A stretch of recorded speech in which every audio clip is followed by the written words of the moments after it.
Berbagai protes dan kritik dari masyarakat tidak menghentikan langkah pemerintah dan DPR untuk segera mengesahkan rancangan KUH pidana. Sejumlah pengamat pasal-pasal yang ditengarai bermuatan anti demokrasi ini justru akan mengancam kehidupan masyarakat dan berpotensi menciptakan overkriminalisasi pada rakyat.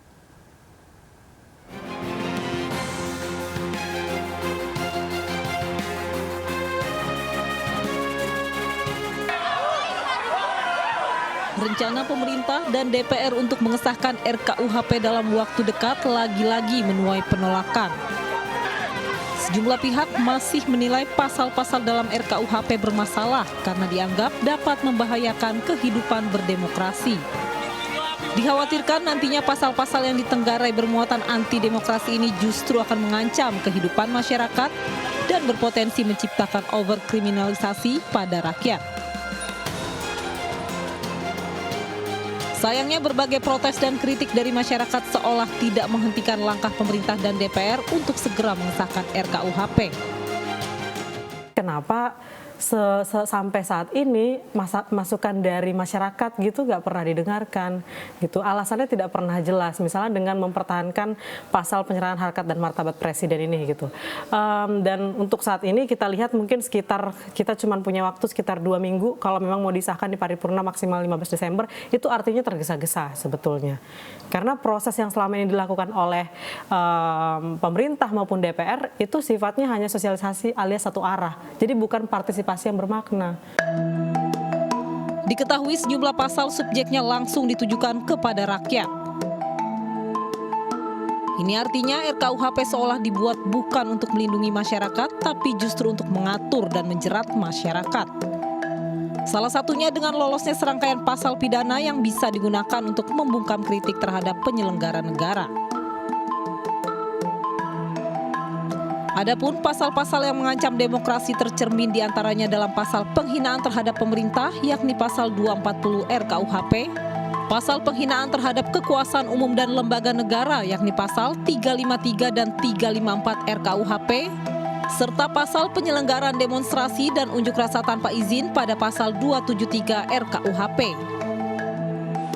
Dengan masih adanya pasal-pasal tersebut, maka RKUHP dianggap belum sepenuhnya mewakili kepentingan masyarakat. Justru ke depan, pengesahan RKUHP dikhawatirkan akan semakin membahayakan iklim berdemokrasi di Indonesia. Poin-poin yang ditolak masyarakat misalnya, justru itu yang ingin dipertahankan pemerintah, seperti punya hidden agenda. Nah, termasuk juga RKUHP ini ya, rancangan kitab undang-undang hukum pidana ini. Kenapa? Karena justru paradigmanya bukan mau melindungi segenap bangsa, tapi justru melindungi institusi publik dan pejabat negara. Jadi paradigmanya itu menurut saya berbeda dengan apa yang digariskan oleh konstitusi. Sehingga sekali lagi, justru yang terkesan adalah pemerintah yang punya agenda, ya, di-endorse oleh DPR dan masyarakat, kemudian menjadi objek yang akan sangat dirugikan dengan adanya undang-undang ini. Adapun baik pemerintah maupun DPR menilai sejumlah pasal dalam RKUHP dimaksudkan untuk melindungi harkat dan martabat presiden sebagai kepala negara berikut lembaga-lembaga negara lainnya. Namun meski disebutkan bahwa yang bisa dipidana adalah penghinaan dan bukan kritik, namun hingga saat ini batasan antara penghinaan dan kritik sendiri dinilai masih belum jelas. Sehingga lagi-lagi hal ini justru membuka peluang kriminalisasi. Dalam hal ini menurut saya memang harus dibedakan antara kebebasan mengeluarkan pendapat yang ditujukan kepada publik dengan atau kepada seseorang ya, dengan kebebasan mengeluarkan pendapat yang terkait dengan pejabat. Nah, karena gini, kalau kebebasan mengeluarkan pendapat itu dikaitkan dengan pejabat publik, apakah itu presiden, wakil presiden, menteri, dan pejabat yang lain, ini kan kadang-kadang tercampur antara kritik dengan penghinaan atau pencemaran. Nah, ini yang harus clear betul gitu loh. Aturan dalam KUHP itu harus diperinci sedemikian rupa sehingga tidak tercampur antara mana yang masuk kategori penghinaan, pencemaran, fitnah dengan kritik gitu loh. Selain itu diketahui pasal-pasal dalam RKUHP banyak juga mengatur tentang kehidupan pribadi masyarakat, seperti larangan bagi pelaku perselingkuhan. Namun belakangan juga muncul kontroversi di RKUHP terkait LGBT yang bukan termasuk dalam tindak pidana. Diketahui selama ini muncul polemik masyarakat terkait penolakan terhadap LGBT. Soal LGBT ya, menurut saya harus ada dua pendekatannya. Ya, pendekatannya adalah pendekatan pidana atau pendekatan sosiologis kemasyarakatan. Yang harus kita lakukan itu mengobati mereka. Melarang mereka melakukan itu, karena itu perannya lebih pada peran sosial masyarakat. Jadi masyarakat, artinya gini, kalau kita tidak mengkriminalkan sesuatu bukan berarti kita membolehkannya, ya kan? Yang paling penting adalah dilakukan pembinaan, tidak permisif masyarakat, ajaran agama ditegakkan dan lain sebagainya. Jadi kalau misalnya semua ajaran agama atau ajaran tentang etika, tentang norma itu dipidanakan kalau tidak ditegakkan, maka lama-lama negara ini menjadi negara yang sangat kejam. Perjalanan RKUHP sendiri bisa dibilang memakan waktu sangat panjang dan sudah melalui beberapa periode kepemimpinan. Upaya menghadirkan RKUHP sudah dimulai sejak 1963.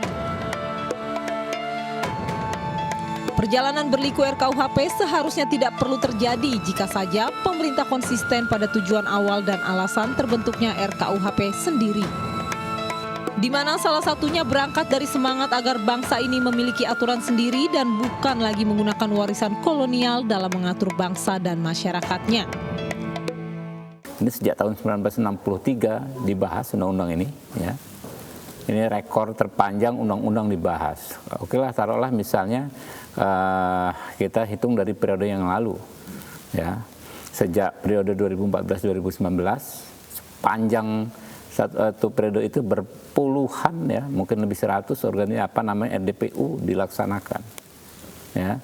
Nah, lalu di periode ini, ya, saya masuk di periode ini 2019, ya, ini juga sudah tahun ketiga RKUHP ini dibahas, dan setelah melalui beberapa kali perpanjangan outputnya, ya, output dari penyerapan aspirasi masyarakat itu ada pasal-pasal, ya, yang dihapus.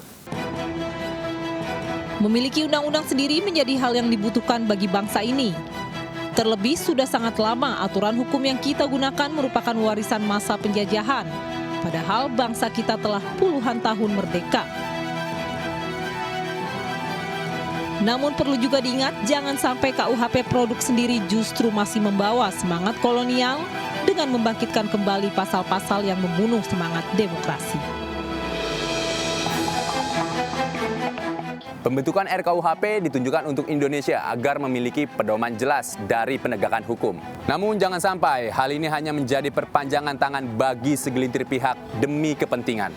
Demikian Delik edisi hari ini. Saya Danaswara Pandiasa dan Widya Bayu Jati. Terima kasih dan sampai jumpa.